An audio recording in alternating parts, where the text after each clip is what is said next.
Welcome to my channel again. It's nice for you to join me. Today I thought we'll do something just a little bit different with the doilies. I love working with doilies, but you don't have to just randomly place doilies on your fabric. You can create a really nice design. So today I'm going to show you how we can design using a few doilies and a few bits and pieces, and it will be quite different to anything we've done before. And in a few days' time, I will also show you how you can use coloured doilies to create the same effect. So this is my doily collection, but you've got to remember that I have been collecting for years, and people have given me doilies and tablecloths and things, so I keep them all stacked. But I keep every one, and when I've come and cut a piece off, I leave the borders on. This is a tablecloth. I leave the borders on because we can use those later. We can use this triangular piece here. We can use the border pieces that can go in a corner somewhere. And you don't need many to make this little quilt. So what I do is, I think you'll need about 6 of one type of doily. So this is one of these. You can see that's the same. Let me move that. And all I've done is I've cut this one into 4 wedges. So now you've got enough out of the one doily for 4 squares, pieces on 4 squares. So remember that you don't need an awful lot, and this is really for people who haven't got many. Keep pieces like this. This is a tablecloth somebody gave me. It's embroidered. It's the right size. So I cut pieces out of that to go in between. You use everything. This was in the tablecloth, joining a centerpiece. I even keep a tiny piece like that. I don't waste anything that we have. That's a piece again somebody gave me. These are, excuse me, these are crocheted ones. And you can cut out the little floral pieces in the middle. You can use the borders. So everything you have, you can get some of these at the $2 shops, at Spotlight, or you know, anything. The donated shops, that, what do you call them? Good Sammy shops, any of them. You can just pick these things up every now and again. These are the best ones if you can get them, and they do have some of them. Look, they have little pieces that need a little bit of repair. But I would suggest when you start out, every piece you've selected, give it a good press, even maybe a little iron aid, and then you can get started. I said that you will need 6 doilies, but you will notice as I'm working, I'm using 3 of one kind and I'm using 3 of another kind, just to make it just a little bit different. So it doesn't matter really what kind you've got. If you've got this one, or if you've got a plainer one like this one, all will be well. Now the first thing you need to do is have 12 cut. These is just basic cream homespun. I've cut 7-inch squares, and I'm using 4, 4 and 4, so I will need 12 squares. And all my bits and pieces that I'm going to put on. My doilies, by the way, measured about 8, 8 and a quarter, 8 and a half, including the crocheted edge, just to give you a rough idea, but you've probably got different sizes. So I'll start off by placing a quarter on one corner. I think I'll turn that round so that you can see that a little bit better. Quarter on one corner, and then you're going to put a quarter on the other corner. In the middle of that, you can put anything you like at all. I've got a, you find it, I've got like a piece of tablecloth, so I might cut a piece of that, pop it underneath like so. I can have a piece like that. I can pull it up, put in the other corner, you'll find maybe a doily. I would recommend that, this is tablecloth, I would recommend that you do cover this backing here, the homespun, with something very thin like the tablecloth though, and just keep adding. You can cut your flowers out of here, You can do it that way, across the corner like that, and put another one in the corner. So you'll end up with something, let me just move this away a bit, like this. So I put my piece of tablecloth in the corner. They're my two doily pieces. I've put a piece of another tablecloth underneath and then just put a crocheted little flower on the top. Now, when I turn it over, that's my 7-inch square. It does go over the edge, but don't worry about that. We will cut that off when we've sewn it on. I did use the 505 spray. You know, I'm very keen on that because it's not sticky at all. So this, it just peels off, look, and then I can stick it down again and pick the whole thing up again. So this is my first row. This is my top row. Now you can do 2 rows, you can do 3 rows, you could do 4 rows. You can just keep adding. I'm trying to create a little bit of a wavy pattern so that when this piece is joined to this piece, it will look like a wavy line, and the other doily will look the same, hopefully. They are slightly different doilies, so don't be concerned if they don't quite match or whatever. You can fix that to make it look decent. So this is my first row. I have stitched it on. I've just stitched it on. I do it very carefully. That's the benefit of the 505, but we'll keep it in place. Now I've put that on the background, a little tiny flower just there. That's my first doily and that's my second doily, and I have cut it back to 7 inches square. So I'm going to lay out all of my squares now, and when they're all sewn on, and then we'll see where it goes from there. These are my 4 rows. This was the first row I did. I mean, they're just laid out, but I have stitched them all on. And just a quick handy hint here, now this lace on the doily, on like this one, is a thicker lace. It's a more dense lace, whereas this one is a bit finer. Now you could, if you wanted to alter your pattern, instead, I'll just show you, you could actually, if you wanted to, let me work this out for you.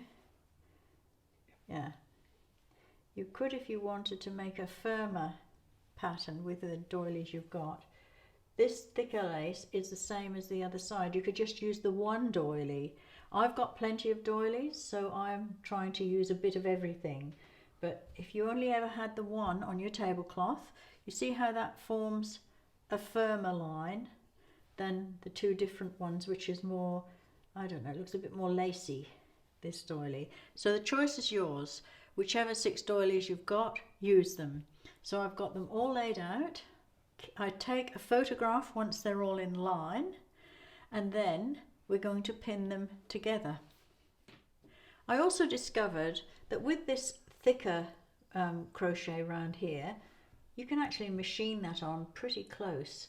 I couldn't do it with this one. I will have to hand stitch this one on because that's a bit more lacy, as I've said, but machine down whatever you can because that gives it a really good finish. Even these little flowers, I've machined them down just using just a little zigzag stitch all the way around, and you can't see it, it just fits in. The next thing I'm going to do now is I'm going to pin my top row. So this is my top row. You can see they're fairly well aligned. Turn this one over, the first one. When I put my rows together, I number them. I just put a little clip on that says line 1, line 2, line 3, line 4, or whatever, so I don't lose the pattern. So I'm going to put those edges together, just match these little bits up here as best as I can, and it's a 1/4 inch seam. Now this is generally done, I think I said, as quilt as you go, but I find that just a little bit not quite fine enough when I'm working with the doilies I really like. So see those two now? When they're stitched together, that line will follow that one. So we're now going to put these two together exactly the same way, lining up those, they match, which is good.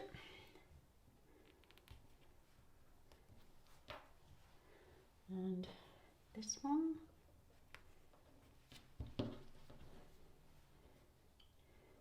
Try and make sure you keep your backing squares square, so to speak, because that will be very important. So there's your line again. Now these two are a little bit different in the middle because they've got this different lace and sometimes they don't quite meet. However, we will make that look as good as possible. So we'll put these two edges again together. A couple more.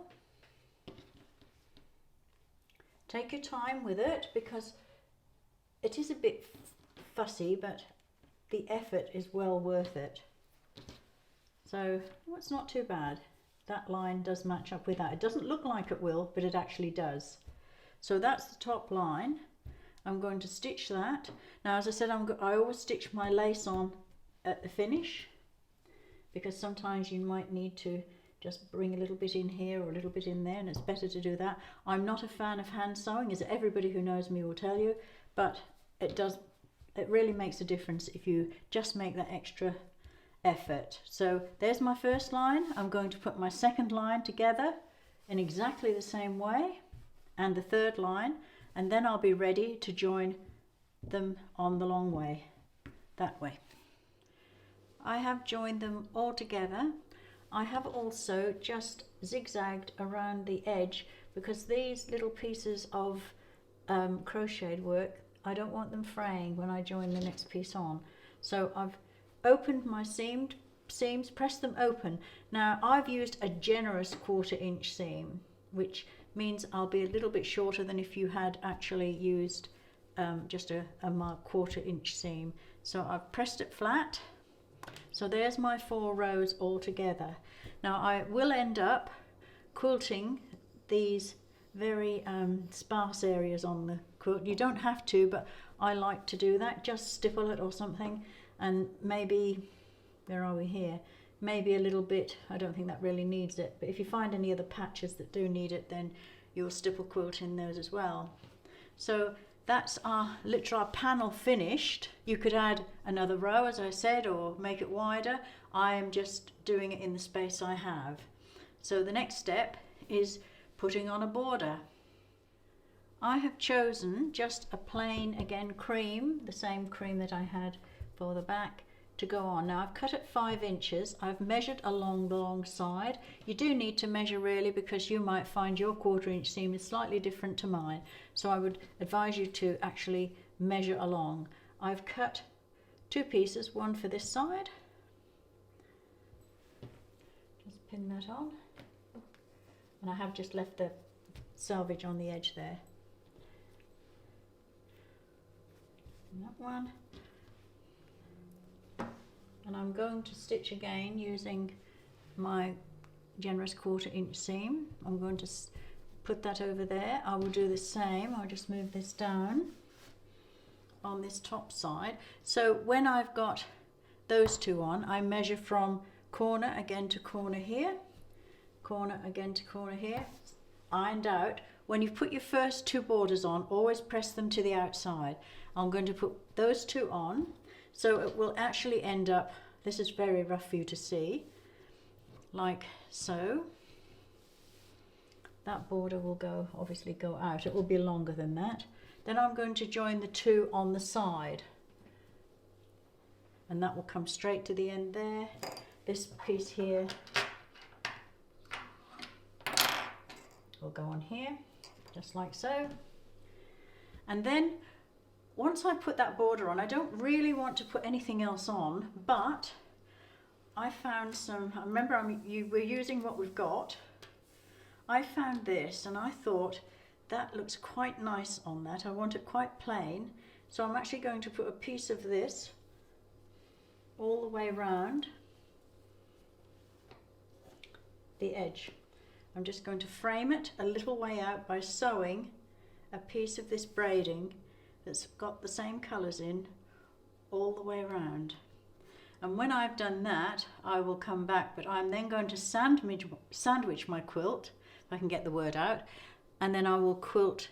I'm going to put the wadding on and the backing on, and then I'm going to quilt in these little sparse spaces on here. I have sandwiched it together You'll see I've got the 3 layers. Stick that down again, and I've quilted it. Now I don't know if you can see very closely what I've done, but I've quilted a line round that meets that one, that meets that one, comes out there and there and there to give it a definite curve. And I did the fancy one as well, the one with the little fluted edge. I did that as well, and that's all the quilting I've done. I was going to stipple, and then I changed my mind. I thought, no, I'd like to keep it plain, and instead of, before I sandwiching put the braid on, I decided I would leave it off until after I had done all the quilting. I'm just going to move this across so you can see it. This is the back, so I've quilted in the ditch on the squares and around the curves of the doilies, and that makes quite a nice backing. So let me put that back here. What else I've done is I have marked out 2 inches. This was, remember, a 5-inch width all the way around of my border fabric, but remember, you've got on the edge, you've got a 1/4 inch seam where the binding is going to go. So if you measured halfway between the there, 2.5, it would be wrong. It would be just wrong. It won't be central. So I've allowed for that 1/2 inch there, and I've measured 2 inches out all the way around, and just put a little bit, a dot all the way around where I'm going to put the braiding on. So the braiding will go right over that line of dots. Now they are iron off. I've done it with an iron off pen. Now just remember, you must keep it square, so it's 2 inches out, but on the corners it will be 3. It will be 3 inches to the dot on the corner, and an extra inch out. And then when you want to make sure that your quilt is really, really square, measure it diagonally. Mine is 43.5 inches from corner to corner diagonally, so check that as well. The actual quilt is ending up about 27.5, 28 by 34. So it's not a huge quilt, but I don't have a tremendous amount of space. You could, as I said, just add a lot more on if you want. You could just keep adding your squares depending on what doilies and what pieces of embroidered fabric you've got. For my binding, 2.5 inch strips. I have done 4 actually. I probably won't need 4, but I always do extra. So then that be the last thing I will do. I will raw edges, I press it in half, join the ends together, press it in half, make it nice and creased. Then I will just sew that on. And I think that that is plain enough, but it's also elegant enough. And when I think about these quilts, I think about how the people crocheted and embroidered all of these things. They did it, and they did it in a really elegant way. Some of them are so beautiful, you wonder how they did them. And I think this, with a bit of pattern, just absolutely tells the story of what you can do with beautiful work. So this is my finished quilt. I'm really happy with it. Yours might look slightly different because you've probably used different doilies, but I'm really pleased with mine.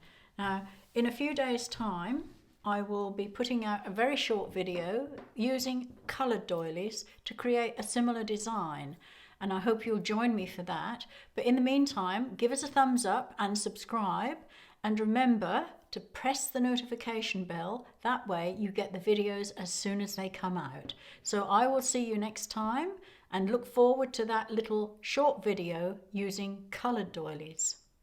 Sorry about the noise. I have a dog here and she's just taking quite a drink. So you see those 2? Then I will join these 2 together, but I will put these 2 together first. Now this one you can see just in here, there's a little bit there, but I'll show you how it will go. Hopefully